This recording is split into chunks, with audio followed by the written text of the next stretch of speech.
공약 발표를 시작하겠습니다. 오늘 공약 발표에 참여한 국방안보정책자문위원을 소개해드리겠습니다. 윤이철 전 합참차장, 예비역 육군중장입니다. 여기 옆에 계시죠. 송운수 한국외대 국가안보학 교수입니다. 예비역 육군소장이십니다. 최성우 전 국방대 기조실장입니다. 그리고 공학 박사이십니다. 이병화 전 노르웨이 대사입니다.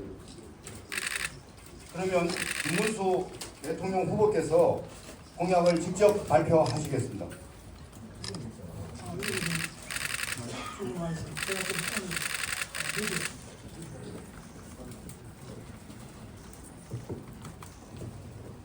북한 핵 위협에 대응하는 핵전력을 더욱 강화했습니다.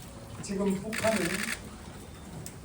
핵을 결코 포기하지 않겠다는 입장을 반복하고 있고 2022년에는 핵무력을 선제 사용할 수 있다는 법을 만들어 핵 보유를 기정사실화하고 있습니다. 우리는 결단코 북한을 핵 보유국으로 인정할 수 없습니다. 미국과 함께 국제사회와 긴밀히 협력하여 북한 비핵화 정책을 지속적으로 견지하겠습니다. 그러나 북한의 현실적인 핵 미사일 위협에는 보다 근본적이고 엄중한 대책이 있어야 합니다. 따라서 저는 한미 동맹을 더욱 강화하고 핵 억제력을 높일 수 있는 모든 조치를 강구하겠습니다. 첫째, 한미 동맹을 바탕으로 핵 확장 억제 실행력을 강화하겠습니다. 이를 위해 첫째, 미국 전략 자산을 상시 수준에 준하는 수준으로 정리하고, 둘째, 한미 핵 재래식 통합 훈련을 예시하며, 셋째, 한미 방위 조약의 핵 공격 보호 조항도 추가하도록 노력하겠습니다. 두 번째로 현행 한국형 3축 체계를 더욱 강화하여 선제적 억제 능력을 확보하겠습니다. 1축은 킬체인을 보완하기 위해 미사일 수단 이외에 미국의 발사의 왼편 작전, 랩 오브 론치와 같은 사이버 전자전 기술을 고도화했습니다. 2축 한국형 미사일 방어 체계를 강화하기 위해서 한국형 아이언돔을 확장하는 스카이돔 체계를 구축하고 레이저 요격 무기를 추가 개발하겠습니다. 3축 대량 응징 체계를 강화하기 위해서 탄도미사일 등 보복 수단을 충분히 확보하겠습니다. 셋째, 핵 잠재력을 강화하겠습니다. 첫째, 한미 원자력 협정을 개정하여 원자력의 평화적 용도 범위 내에서 일본에 준하는 수준으로 우라늄 농축 및 플루토늄 재처리 기술을 확보하겠습니다. 두 번째로 한미 간의 긴밀한 협의를 토대로 필요한 경우 핵무기 설계 기술을 축적해 나가겠습니다. 네 번째로 북한의 핵 위협이 더욱 가중되면 전술력 재배치 또는 나토식 핵 공유도 한미 간에 검토하도록 하겠습니다. 전략사령부의 핵무기 관리, 통제 및 운용 능력도 사전에 준비해 나가겠습니다. 미국이 전술핵을 괌에 배치한 후에 한국 보호용으로 운용하는 방식도 검토하겠습니다. 다섯째, 북한이 현재 탄도미사일 핵 잠수함을 개발하고 있는 만큼 이에 대응하는 능력을 갖추기 위해서 우리도 핵 추진 잠수함 개발을 추진하겠습니다. 이러한 조치들을 통해서 실존하는 북한의 핵 위협을 근본적이고 실효적으로 해결할 수 있도록 적극적인 핵 억제 정책을 추진하겠습니다. 북한 핵에 대한 강한 억제력 없는 평화는 가짜 평화입니다. 김문수는 한미 신뢰를 바탕으로 힘에 의한 진짜 평화를 지키겠습니다.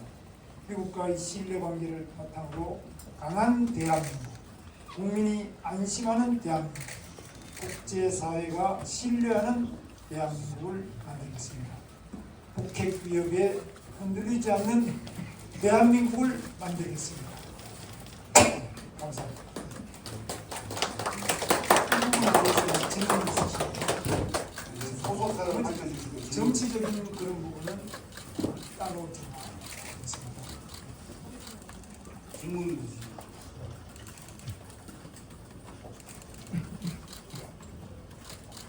조선미제 박숙현인데요.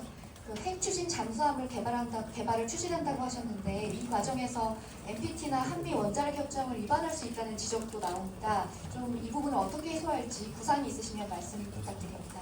그 부분은 기본적으로 NPT나 또 한미 원자력 협정이나 이런 것들이 포함되기 때문에 일단은 그 여러 가지 규정이나 규제를 위반하지 않는 부분에서 한미 간의 협상 또 여러 부분에서 원만하게 잘 될 수 있도록 추진하도록 합니다.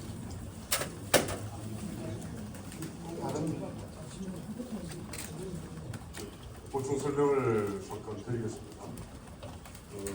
핵 추진 잠수함에는 사실 우리가 아직 허용되지 않은 소형 원자로 기술이 필요하죠. 그래서 그런 것들이 우리 선행돼야 되기 때문에 한미 원자력 협정에 의해서 플루톤 제출의 기술뿐만 아니라 그런 소형 원자력까지도 개발할 수 있는 그런 기술 우리가 양해를 받아야 돼요. 그래서 순서가 우리가 잠재 역량을 확보한 다음에 그 다음에 가야 되는 순서입니다. 그래서 후보님께서 발표하신 순서도 그 세 번째 잠재 역량 확보 그 다음에 말씀을 하신 거예요. 이해되셨죠?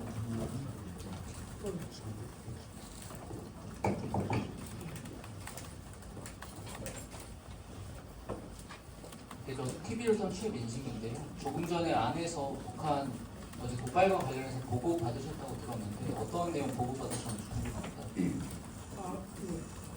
북한은 미사일 도발을 규탄하고 가짜 평화시를 경고 이렇게 해서 이제 입장은 발표됐죠. 그대로. 발표된 입장본을 발표하면서 보고를 받으신 거란 말씀이에요? 아니요, 발표하지 않았습니다. 보고만 했습니다. 네. 북핵에 대한 입장 보고만 했습니다. 네. 북핵에 대한 입장을 보고 받으셨다는 말씀이신가요? 현재 북한의 미사일 도발에 관한 상황을 보고를 정책실장이 북한 북한 어제 발사한 미사일 그 발사 상황에 대해서 보고를 후보님께 여쭤봤는데 어떤 내용 보고 받으셨는지? 예, 조금 전에 제가 이 서면을 통해서 어제 8일 오전 8시경 단거리 탄도미사일 수발을 동해상으로 발사한 사태에 대해서 보고를 받고 이런 북한 미사일 위협을 규탄하고 도발을 판단할 것을 했습니다. 이런 부분에 대해서 실질적인 안보 대책을 강화하고 여러 가지 조치를 해야 되는데 이런 부분에서 미약한 점에 대해서 경고를 드리겠습니다.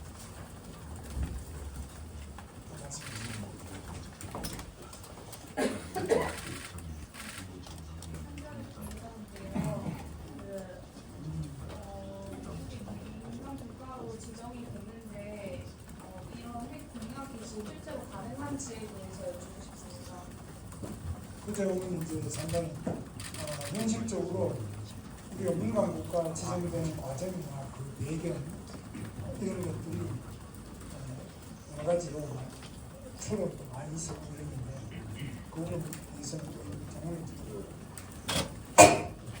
보고 좀 보충 설명을 더 드리면 현재 후보님께서 말씀하시는 그 단계는 우리가 간단하게 말씀드리면 현재 하고 있는 한미 핵 확장 억제와 삼축 체계 이거를 근간으로 하고 이거를 좀 더 강화하는 가운데 우리가 핵 잠재력을 발전시켜 나가는 그 단계까지 말씀을 하신 겁니다. 다시 말씀드리면 현재 단계에서 우리가 지금 당장 핵을 무장하자 그런 주장을 하는 건 아닙니다. 그 전 단계, 그 준비까지 하는 그런 억제력을 갖추자 하는 것이 후보님께서 말씀하신 내용의 골자이고 요지. 그래서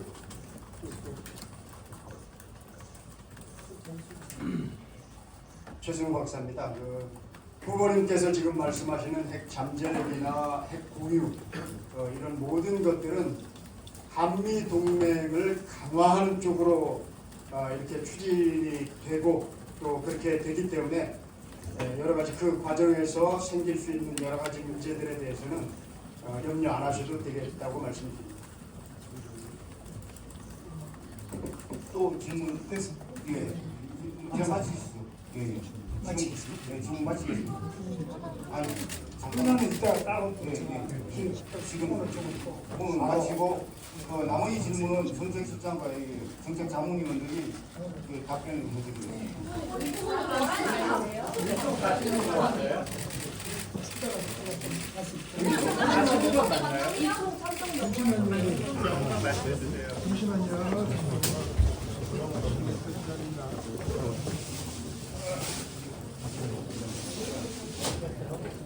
오늘 여러분 저기 이 공약 좀 많이 보도해 주시기 바랍니다. 이거는 저기